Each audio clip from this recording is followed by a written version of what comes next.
خطبے پر کچھ فرمائیں گے؟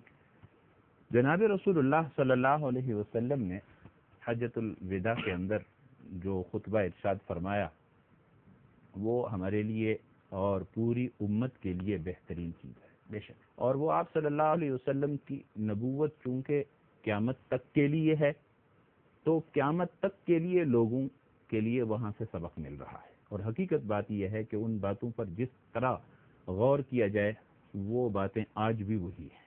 آپ صلی اللہ علیہ وسلم نے خطبہ جو بیان فرمایا اس میں اللہ تعالیٰ کی حمد و ثنا بیان فرمائی اور اس کے بعد سب سے پہلی بات جو فرمایا کہ لوگوں سنو، اچھے طریقے سے بات سنو. آج کون سا دن ہے، آج کون سا میدان ہے، آج کون سا شہر ہے. سب نے زبان سے کہا یہ محترم میدان ہے، محترم دن ہے، محترم شہر ہے. فرمایا سنو، تم ایک دوسرے کے لیے اسی طرح محترم ہو. کلیہ ہے جی. جس طرح آج یہ میدان محترم ہے، اس کا گھاس بھی نہیں اٹھایا جا سکتا، اس کے پرندے کو اور شکار کو نہیں شکار کیا جا سکتا، کسی درخت کے پتے کو نہیں توڑا جا سکتا.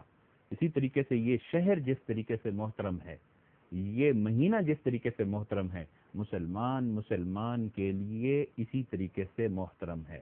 اس کا مال، اس کی جان اور اس کی آبرو محترم ہے. آپ صلی اللہ علیہ وسلم نے حجۃ الوداع میں ہمیں پہلا سبق یہ دیا.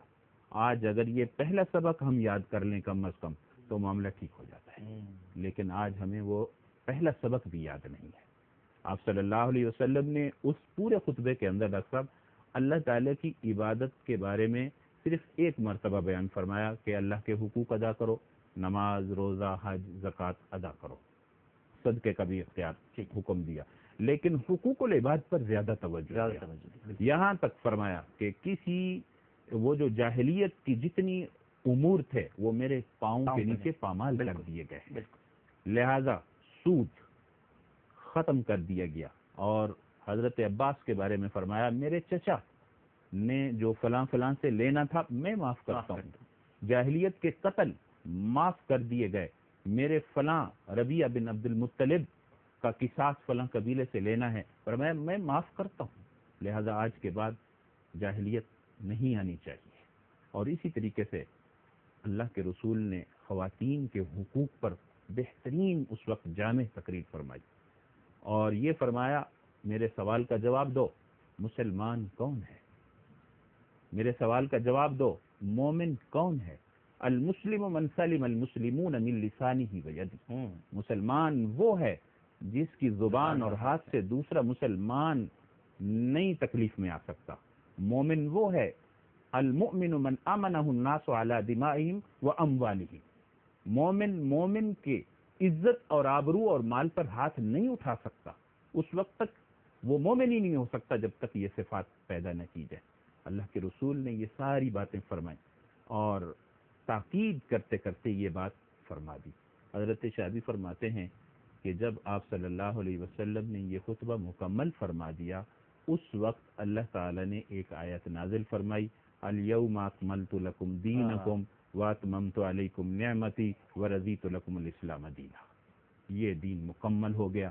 آج اگر ہم مسلمان ہو کر زندگی گزارنا چاہتے ہیں اور پیارے رسول صلی اللہ علیہ وسلم کے عاشق بن کر زندگی گزارنا چاہتے ہیں تو ہر مسلمان مرد، عورت، بچہ، بوڑھا، جوان کو یہ خطبہ زبانی یاد ہونا چاہیے اور اس پر عمل کرنا چاہیے. ٹھیک ہے، بالکل صحیح. السلام علیکم. السلام علیکم. وعلیکم السلام. بھائی میرا نام احسان الہی ہے. جناب. لیکن قربانی کے مسئلے میں ایک بات پوچھنی تھی کہ جیسے ہمارے والدین وفات پا گئے، ہم ان کے نام پہ قربانی کر سکتے ہیں؟ ٹھیک ہے. اچھا، دوسری بات یہ کہ جو دمبا ہے، دمبا لوگ مطلب 7 مہینے کا کہتے ہیں گھر پہ پلا ہو تو اس کی قربانی کر دینی چاہیے، لیکن کئی ایسے مطلب لوگ بول رہے ہیں کہ نہیں یہ 2 نام کا ہونا چاہیے ضروری ہے. ٹھیک ہے. یہ 2 مطلب میرے معلومات. بہتر بالکل ٹھیک ہے. جی لیاقت صاحب. دیکھیے جی، قربانی کے حوالے سے ایک تو سب سے پہلے یہ یاد رکھیے گا کہ قربانی گھر کے اندر جتنے صاحب نصاب بالغ لوگ ہیں سب سے پہلے ان کی طرف سے کرنا واجب و ضروری ہے. ہمارے ہاں ایک کانسیپٹ ہے کہ میں نے پچھلے سال اپنی طرف سے کی تھی، اس سال میں جو ہے نا اپنی زوجہ کی طرف سے کروں گا. یا گھر کا کوئی ایک بڑا کر لیتا ہے، کہتے ہیں جی سب کی طرف سے ہو گئی ہے. یا میں نے 7 قربانیاں کر لی ہیں، اب مجھ پر واجب و ضروری نہیں، ہم کسی مرحومین کی طرف سے کریں گے. تو سب سے پہلے گھر کے جو صاحب نصاب لوگ ہیں، خواتین ہیں، جو بالغ بچے ہیں، ان کی طرف سے قربانی کریں. اس کے بعد نفلی قربانی آپ مرحومین کی طرف سے کریں گے تو بہت اچھی بات ہے، کرنی چاہیے آپ کو. لیکن یہ ہے کہ اپنے جو صاحبان نصاب ہیں ان کو چھوڑ کر اور آپ مرحومین کی طرف سے کریں، یہ بالکل غلط ہے اور یہ خلاف شرع ہے. دوسرا انہوں نے فرمایا دمبے کے حوالے سے، دیکھیں جی بکری اور بکرے کا حکم یہ ہے کہ اس کی عمر 1 سال پورا ہونی چاہیے. دمبے کے اندر استثناء یہ ہے کہ اگر وہ 6 ماہ ہے اور دیکھنے کے اندر اتنا فربا ہے، اتنا بڑا ہے کہ وہ سال بھر کا معلوم ہوتا ہے تو اس دمبے کی قربانی کی جا سکتی ہے. ٹھیک ہے، ایک اور کالر لیتے ہیں پروگرام میں. السلام علیکم. السلام علیکم. السلام علیکم. ہیلو، السلام علیکم. وعلیکم السلام. سر آپ ڈاکٹر احمد لے کر جی بات کر رہا ہوں، فرمائیے. جی سر، آپ کا پروگرام بہت اچھا ہے ماشاءاللہ سے. جی. اور آپ کی باتیں وہ بھی ماشاءاللہ بہت اچھی ہیں. سر آپ جس پروگرام میں آتے ہیں اس کی تو رونق کی پروگرام کی بڑھ جاتی ہے. چلیں، سوال کیا کیجیے گا؟ جی سر، میں خانہ کعبہ میں جو ہے نا سر، جب ہم جاتے ہیں تو سر وہ کہتے ہیں نا کہ خانہ کعبہ میں اگر جائیں تو پہلی نگاہ خانہ کعبہ پہ پڑے تو جو دعا مانگے وہ قبول ہو جاتی ہے. جی. کیا سر ہم جائیں، ہم اپنے لیے دعا کریں یا کوئی اور بھی جا کے ہمارے لیے دعا کر سکتے ہیں تو قبول ہو جائے گی؟ مطلب آپ اسپیسیفکلی اپنے لیے دعا کے لیے پوچھ رہی ہیں؟ جی جی سر. اچھا جی، ٹھیک ہے جی. مفتی صاحب. ڈاکٹر صاحب پہلے ایک سوال ہمارے بھائی نے پوچھا تھا جانوروں کی عمر کے متعلق. ڈاکٹر صاحب علامہ صاحب نے بہت اچھی وضاحت فرمائی. اسی سوال کو میں تھوڑا سا آگے لے کر چلتا ہوں اور پھر یہ بہن کے سوال کی طرف بھی آتا ہوں. جانوروں کی عمر کے بارے میں جو جناب رسول اللہ صلی اللہ علیہ وسلم نے ہمیں ہدایات عطا فرمائی ہیں وہ 2 علامتیں ہیں قربانی کے جانور کے متعلق.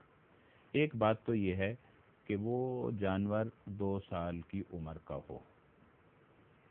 اگر وہ بڑا جانور ہے جیسے گائے ہے، بھینس ہے، لیکن یہ اس صورت میں ہو سکتا ہے جب کسی کے ہاں وہ جانور پیدا ہوا ہو یا کوئی ایسا آدمی اس کو دے رہا ہو جو قابل یقین ہو. آج کل کے بیپاری اور کسائی کی بات کا اعتبار نہیں ہے، لہذا دوسری علامت جو آپ صلی اللہ علیہ وسلم نے فرمائی ہے کہ وہ 2 دانت کا ہو کم از کم. اگر اس کی عمر معلوم نہیں ہے تو پھر یہ دیکھا جائے. تو اس لیے گائے اور بھینس اور اونٹ میں یہ 2 دانت اور بکرا میں 2 دانت دیکھا جائے گا کہ 2 دانت اس کے نکل آئے ہیں کم سے کم تو ٹھیک ہے. 4 دانت 6 دانت کا ہے تو اور اچھی بات ہے، بڑا جانور ہے تاکہ وہ، لیکن کم از کم 2 دانت کا ہونا ضروری ہے. لیکن بکرا، گائے اور بھینس یہ 2 دانت 2 سال کے بعد ہوتا ہے. اونٹ کے متعلق میں خصوصاً عرض کرنا چاہتا ہوں، اونٹ کم از کم 5 سال کا ہونا ضروری ہے. اکثر مجھے دیکھنے میں آیا کہ لوگ اونٹ کی قربانی شوق سے کرتے ہیں تاکہ کافی بچے جمع ہو جائیں اور محلے والے جمع ہو جائیں، لیکن اس میں اس کی عمر کا خیال نہیں رکھا جاتا. تو 2 دانت کا اونٹ تب ہوتا ہے جب وہ کم از کم 5 سال کا ہو جائے. لہذا اس کا خیال رکھا جائے. کہیں ایسا بچے چھوٹے چھوٹے اونٹ کے بچے بھی نظر آتے ہیں 2 سال 1 سال کے، وہ ذبح کر رہے ہوتے ہیں، قربانی نہیں ہوگی. اچھا. بھیڑ اور دمبا کے بارے میں حضرت نے بھی فرمایا بالکل یہی بات ہے کہ اس میں 2 سال کا ہونا ضروری نہیں ہے، 1 سال کا بھی ضروری نہیں، 6 ماہ کا بھی اگر ہو اور تگڑا ہے تو وہ بھی جائز ہے. بالکل بالکل صحیح. سوال کیا ہماری بہن نے دوسرا یہ کہ جب بیت اللہ شریف پر پہلی نظر پڑتی ہے تو وہاں دعا کی جانے والی دعا قبول ہوتی ہے. بالکل اسی طرح کی بات ہے، جہاں دعائیں قبول ہوتی ہیں ان دعاؤں میں سے ایک دعا کا مقام یہ بھی ہے کہ بیت اللہ پر پڑنے والی نظر، پہلی نظر جو ہے وہ قبولیت دعا کی ہوتی ہے. لہذا اس وجہ سے اکابر علماء یہ بہترین طریقہ بیان فرماتے ہیں کہ وہاں ایک ایک دعا مانگنے کے بجائے یہ دعا مانگ لی جائے کہ یا اللہ مجھے مستجاب الدعوات بنا دے، جو دعائیں میں کروں وہ میری دعائیں قبول فرما لے. اگر یہ دعا قبول ہو گئی تو باقی جتنی دعائیں اپنے اعزاء اقارب رشتہ داروں کے لیے جب بھی وہ کرتا رہے گا انشاءاللہ قبول رہیں گی. تو ہماری بہن کے حق میں بھی اگر کسی عزیز نے یہ دعا کر دی تو وہ بھی انشاءاللہ قبول ہوگی.